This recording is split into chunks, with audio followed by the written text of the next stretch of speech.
Ok, donc première étape pour le problème des voitures et camionnettes. Donc on fait les variables. Donc X c'est le nombre de voitures puis Y c'est le nombre de camionnettes.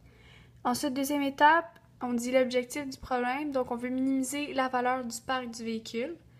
Puis après ça, troisième étape, j'ai écrit la règle qui nous donne qui va nous donner à la fin la valeur pardon, du parc du véhicule. Donc 20 000 fois le nombre de voitures parce qu'une voiture coûte 20 000 puis 35 000 Y parce que une camionnette coûte 35 000 en fond.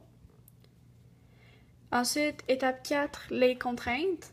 Donc, en tout, il y en a 6, dont 2 des contraintes de non-négativité.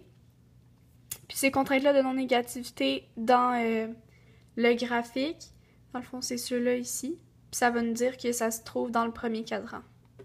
Le jaune, c'est l'ensemble solution. Ça se trouve dans le premier cadran à cause de ces deux contraintes-là. Puis ensuite, ces 4 contraintes-là, parce qu'on doit avoir minimum 20 voitures, c'est ça que ça dit dans le problème.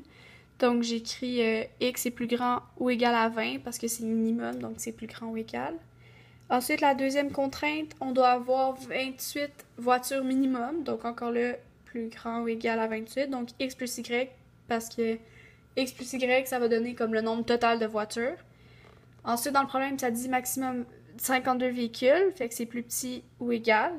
Donc, c'est le nombre de voitures, c'est X plus Y. Ça va être plus petit ou égal à 52, comme ça on respecte la contrainte. Puis, la contrainte 4, c'est dans le problème, ça dit les employés utiliseront au maximum 3 fois plus de voitures que de camionnettes, donc 3 fois plus de X que de Y. C'est pour ça que pour équilibrer, on doit mettre le 3 devant le Y. Puis c'est au maximum, donc c'est plus petit ou égal. Ensuite, étape 5, j'ai pris seulement les 4 premières contraintes parce que 5, 6, comme j'ai dit, c'est l'axe des ordonnées puis l'axe des abscisses. Donc, j'ai pas besoin de faire de table de valeur en tant que telle. Pour X est plus grand ou égal à 20, j'ai pas fait de table de valeur non plus parce que j'ai juste à faire une ligne à partir du 20 sur l'axe des abscisses. Ensuite, contrainte 2, j'ai fait une table des valeurs. Donc, j'ai remplacé X par 0 pour trouver la valeur de Y, puis Y par 0 pour trouver la valeur de X. Donc, 0,28 puis 28,0. Puis, j'ai pris un quatrième point pour pouvoir m'assurer de l'exactitude de la droite que je vais tracer dans le plan cartésien. J'ai fait la même chose avec la contrainte 3, puis la contrainte 4. Mais la contrainte 4, vu que X, quand que X est égal à 0, Y est égal à 0, j'ai pris d'autres différents points. C'est pas comme la même chose dans les deux autres tables des valeurs. Donc j'ai pris 30, 10 puis 60, 20 parce que j'ai gradué par 10 mon plan cartésien. Fait que c'était plus facile pour moi de faire la droite. Ensuite, donc j'ai tracé toutes les droites à partir comme ça. Donc quand on regarde la table des valeurs, bon, X est égal à 0. Quand X est égal à 0, Y est égal à 28. Donc je suis allée ici, X est égal à 0, donc Y est égal à 28. J'ai environ fait ça dans le plan cartésien. J'ai fait la même chose ici. Donc j'ai pu tracer ma droite.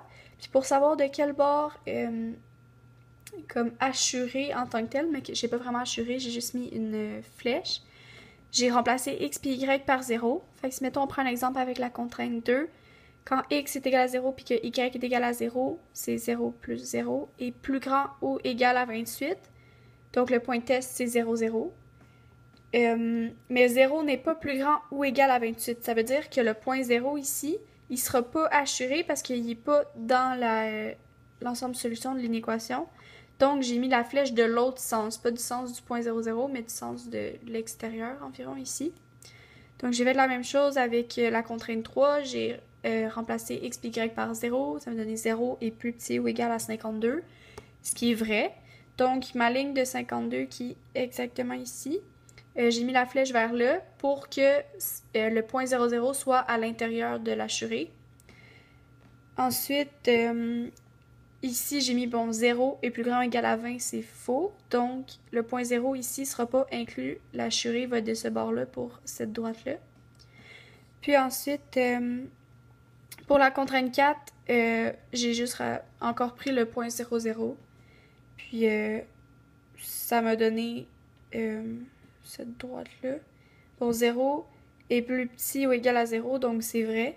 Donc, le point va être inclus. mais j'ai pris un autre point aussi à la place de 0, vu que celle-là, dans la table des valeurs 0, 0, il est déjà comme dans ma ligne. Donc, j'ai décidé de prendre un autre point. Je pense que j'ai pris 40, 0. Puis 40, 0 n'était pas inclus dans l'assuré, donc j'ai mis la flèche de ce sens-là. Après ça avoir fait toutes mes flèches, j'ai pu déduire que c'était ça le polygone comme de réponse qui fait que ça respecte toutes les contraintes. Fait que j'ai surligné en jaune. Puis ensuite, j'ai pris les 4 points. Parce que la fois, c'est les 4 points qui nous permettent pour trouver la réponse. Donc, ceux-là, je suis pas vraiment sûre de ces points-là parce que mon plan cartésien n'est pas assez précis, mais je me rappelais du 28 puis du 21,7. Donc, eux, je sais qu'ils sont exactement, mais tu sais, j'ai fait environ. Puis, ça me donne qu'on se rappelle ici, notre objectif, c'était de minimiser la valeur du parc de véhicules. Donc, j'ai pris le chiffre, le coût, dans le fond, la valeur la plus petite, vu qu'on veut minimiser et non maximiser.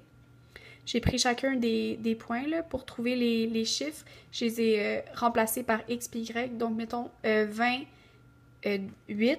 Ben, j'ai remplacé x par 20 puis y par 8. Fait que là, 20 000 fois 20 plus 35 000 fois 8. Puis ça donne 680 000, la valeur. Puis ensuite, pour l'étape 8, on finit avec une phrase, dans le fond, qui dit la réponse. Puis il y a du souligné.